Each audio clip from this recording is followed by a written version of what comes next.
اللہ رب العزت نے ایسی فضیلت عطا فرمائی۔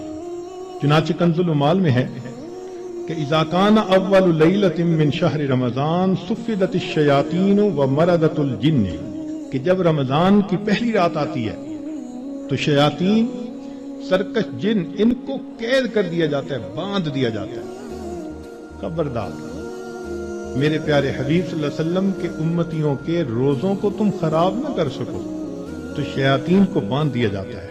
وغلقت ابواب النار فلم یفتح منہا باب، جہنم کے سارے دروازے بند کر دیے جاتے ہیں، پورا رمضان بند رہتے ہیں۔ وفتحت ابواب الجنت فلم یغلق منہا باب، اور جنت کے سارے دروازے کھول دیے جاتے ہیں اور ان دروازوں کو پورا مہینہ بند نہیں کیا جاتا۔ سبحان اللہ۔ اللہ رب العزت اس مہینے میں جنت کی سیل لگاتے ہیں۔ وَيُنَادِي مُنَادٍ كُلَّ لَيْلَةٍ، اور ایک ندا دینے والا فرشتہ ہر رات یہ ندا دیتا ہے، یا باغی الخیر اقبل، اے نیکی کے متلاشی آگے بڑھ۔ ابتغاء سے ہے یہ لفظ، باغی الخیر۔ وَيَا باغی الشر اقصر، اے برائی کے تلاش کرنے والے تھم جا، رک جا۔ وَلِلَّهِ عُتَقَاءً مِّنَ النَّارِ وَذَلِكَ كُلَّ لَيْلَةٍ، ہر رات میں اللہ تعالیٰ جہنم سے جہنمیوں کو بری فرما دیتے ہیں۔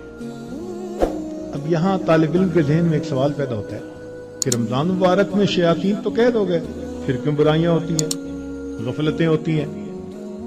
تو علماء نے اس کے کئی جواب دیے۔ ایک جواب تو انہوں نے دیا، بھئی بڑے شیاطین تو قید ہو گئے، اب چھوٹے شتونگڑے بھی تو ہیں، اور ہم اتنے غافل کہ شتونگڑے ہی کام دکھا جاتے ہیں۔ دوسرا علماء نے یہ کہا کہ شیطان کی وجہ سے نفس کے اندر اتنی خباثت آ جاتی ہے کہ شیطان اگر باندھ بھی دیا جاتا ہے تو نفس اس کا کارندہ بنا رہتا ہے، وہ انسان کو گناہوں پر اکسائے رکھتا ہے۔ یا برے دوست ہوتے ہیں، یار بد، ان کی وجہ سے انسان رمضان میں بھی نیکی پر نہیں آتا۔ مگر اس کی خوبصورت مثال یہی ہے کہ جیسے لوہے کو بھٹی میں گرم کریں نا تو سرخ ہو جاتا ہے، پھر اس کے بعد اس کو بھٹی سے نکال لیں تو وہ 1 منٹ میں ٹھنڈا نہیں ہوتا، وہ گھنٹہ 2 گھنٹے گرم رہتا ہے۔